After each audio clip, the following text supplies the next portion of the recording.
Good afternoon, everyone. Thank you for coming and meeting with us today. My name is Mary Magness, Magness. I'm the Deputy Special Agent in charge for Homeland Security Investigations, HSI Dallas. On behalf of Lester Hayes, the Special Agent in charge, I wanted to announce we got her. We found Tanya. She's safe. Thank you so much to the media, first and foremost, for assisting in our efforts. Without the help of the media, we could not have been able to locate her as quickly as we did. I also did want to extend my appreciation to the men and women of Homeland Security Investigations, HSI Dallas, for their efforts. They've been working around the clock, several man hours. I'd also like to thank our state and local partners as part of the North Texas Trafficking Task Force. We couldn't have done this with significant assistance from the Waxahachie Police Department, Midlothian, Collin County Constable's Office, Precinct 4, the Dallas Police Department, the Dallas County District Attorney's Office, Tarrant County, Texas DPS, and a whole host of other law enforcement state and local partners. We're very proud to be a part of this organization.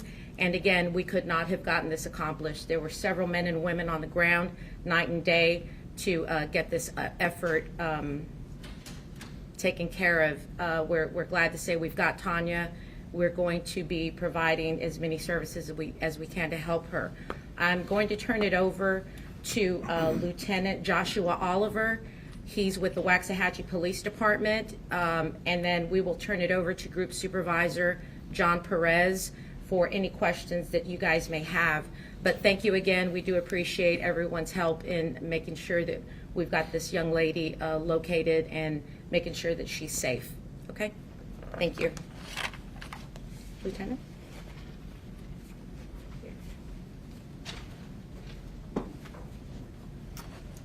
I'm Lieutenant Joshua Oliver from the Waxahachie Police Department, and on behalf of Chief Joe Weiser of the Waxahachie Police Department, I want to thank everybody that was involved in this investigation. We would specifically like to thank the Ellis County Child Advocacy Center for their continued work in assisting Tanya after this event. The services they provide are going to be invaluable and just help tremendously now that she's been brought home safe. We want to thank the men and women of the Waxahachie Police Department for all of their hard work, to the patrol officers, the detectives, the dispatchers who canvassed neighborhoods and worked around the clock answering phone calls, chasing down leads, and just tracking down tips from the Amber Alert. Because of their work, Tanya is going home because of them. To the HSI, North Texas Trafficking Task Force, we want to thank you for your exhaustive efforts and your expert handling of this event. For smaller agencies like us down in Waxahachie that lack the resources for a large-scale investigation, for a case like this, your services are just such a blessing. They're invaluable for us. And finally, we want to thank the media for getting that Amber Alert out. And to all the citizens who called in tips, who saw something and said something, Tanya will be reunited with her family, with her loved ones because of you. And to those citizens, we thank you for that.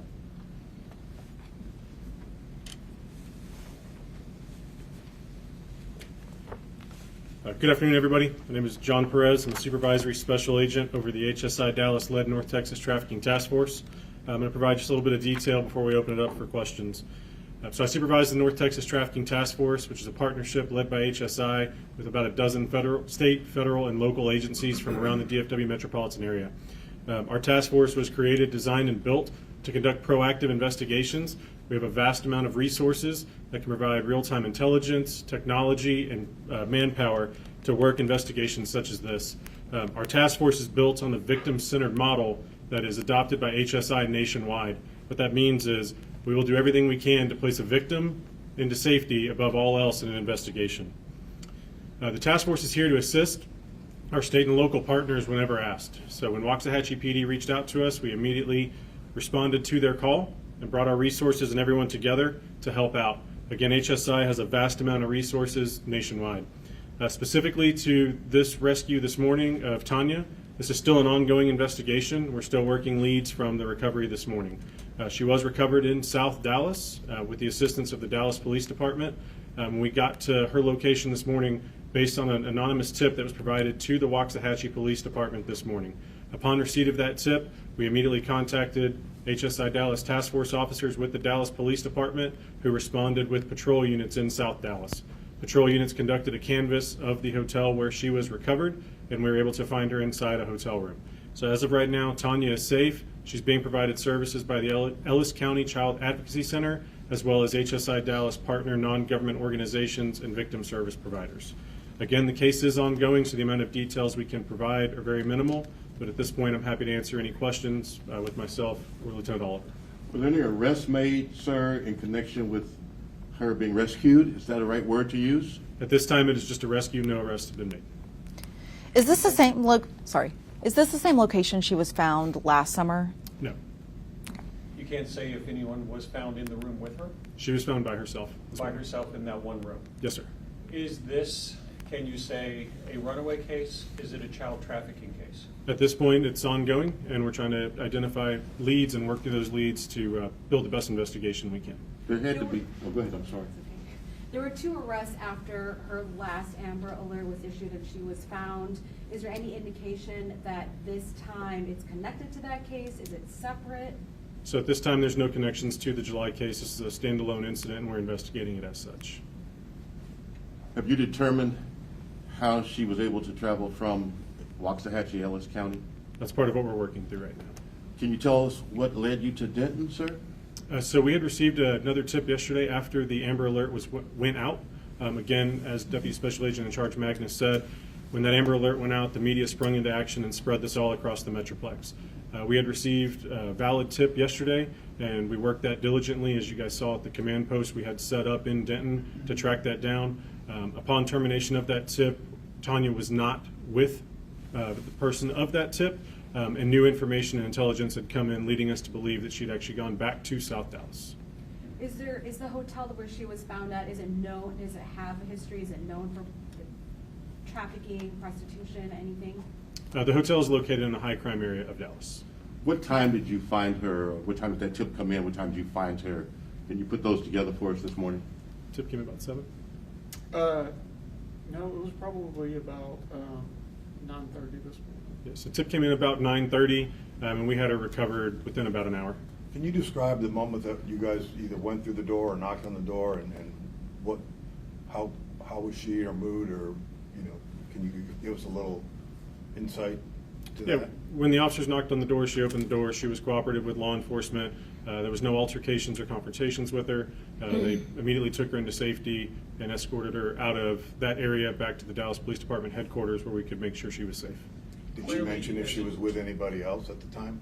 No, Any concern for her safety at home if this is the second time she's run away? I can't get into that, unfortunately.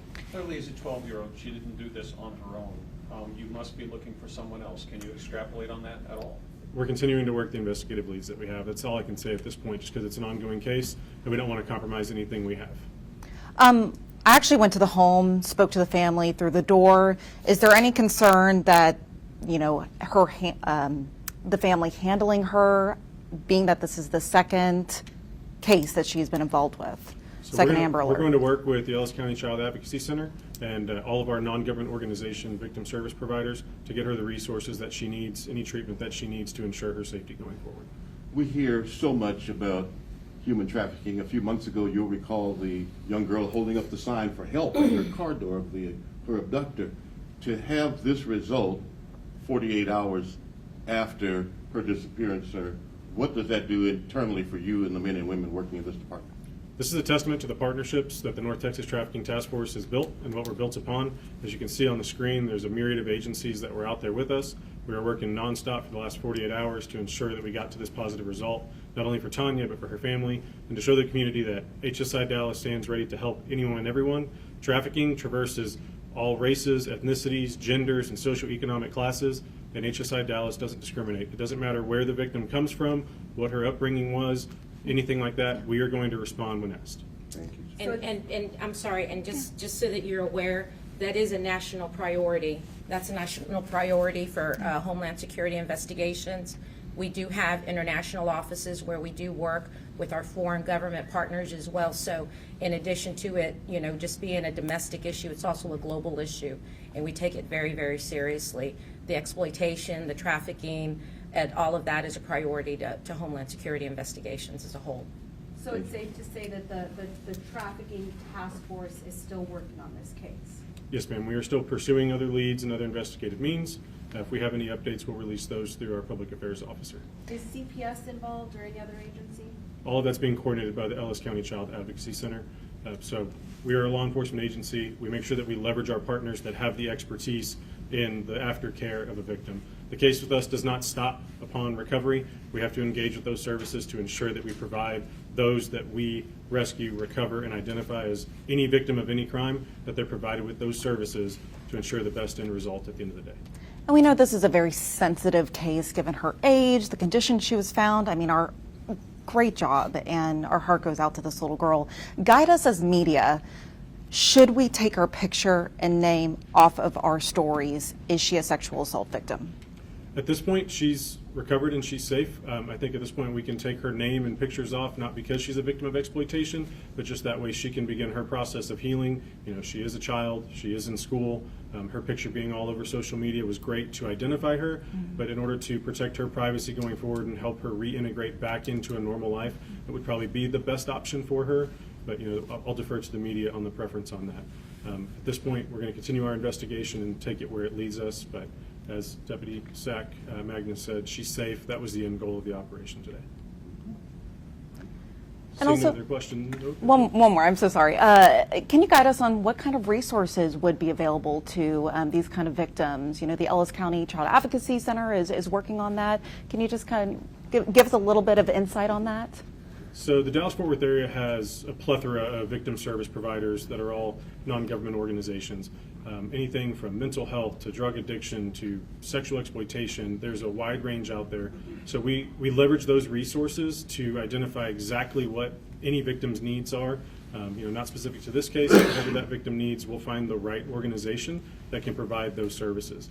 We're law enforcement, we're very good at what we do, we're experts in finding these individuals, but we are not social workers. So we leverage our partnerships there and their expertise to provide those services. So whatever we identify that Tanya needs through Ellis County CAC, we'll make sure that she gets it. Yeah. And anything that was surprising to you about this? I mean, I know you handle a lot of these investigations, but anything that stood out on this specific one? Nothing in particular on this one for us. Done quite a few, as you said. Would you have a message for people who are saying this shouldn't have been an Amber Alert? That, like, if she was a runaway, that there should have been an Amber Alert issue? Well, first and foremost, she's a minor. I want people to know and understand that. For us, the age isn't an issue, but when you do have a child, I think that kind of globalizes our priority, and I don't see it as a wasted effort. Like G.S. Perez said, those are priorities for us. It crosses no socioeconomic lines, race, ethnicity, everything. We take everything very, very seriously, and we want to make sure that the public is aware that age makes no matter to us, but more importantly, because she was a minor, that's going to kick everything into high gear even more so. Just to confirm, right now, no motive as to why she ran away and no details on what happened over the last 48 hours? None that we can share at this time. And she did leave her cell phone behind, when she originally went missing, correct? Yes, ma'am. And you were able to kind of gather kind of messages she was sending and things like that to individuals? Yeah, we use the cell phone to generate investigative leads. And to answer the gentleman's question over here, we use the Amber Alert to continue raising the awareness, raising the attention. And again, without the Amber Alert and without the media in this room putting out the media blitz that was there yesterday evening and yesterday night, we might not have been successful today. Getting the word out is very, very important. We had 40 to 50 law enforcement officers at any given time working this, and we can only cover so much ground. So we dedicated our assets to Denton yesterday, and we recovered her about 45 miles away from Denton. So without these Amber Alerts and without the media putting that attention out, we wouldn't have known to refocus our efforts to South Dallas. Prevention is key. We don't want something like this to ever happen again. Any message to community, to minors out there, you want to tell them anything of how maybe to avoid this, or what can they do if they're in a situation where they can't seek any help? To the parents out there, it's all about communication. When we all grew up, it was conversation about don't smoke, don't drink, don't do drugs. Now with the proliferation of social media across our society and across our children, having parents understand that social media is a great thing. Social media probably helped in the recovery of this child, but understanding that there are dangers on social media. Be engaged in your children's lives, watch what they're doing, and explain to them the dangers of social media. And don't be afraid to have those conversations, and don't immediately go to anger when a child makes a mistake. Use that as an opportunity to educate your children on social media and how to be safe on social media. You said no arrest. Could there be arrest still in this case? I can't discuss that. This is my first day on this assignment, and did I hear that family didn't know she had a cell phone? Or were they aware that she had this phone? It was provided by the family. Which one, sir? Those are the details we can't get into at this time. And just reconfirming, did social media, you said social media helped find her, but do you think that her going missing kind of originated on social media as well? Can't say at this time, Okay. unfortunately.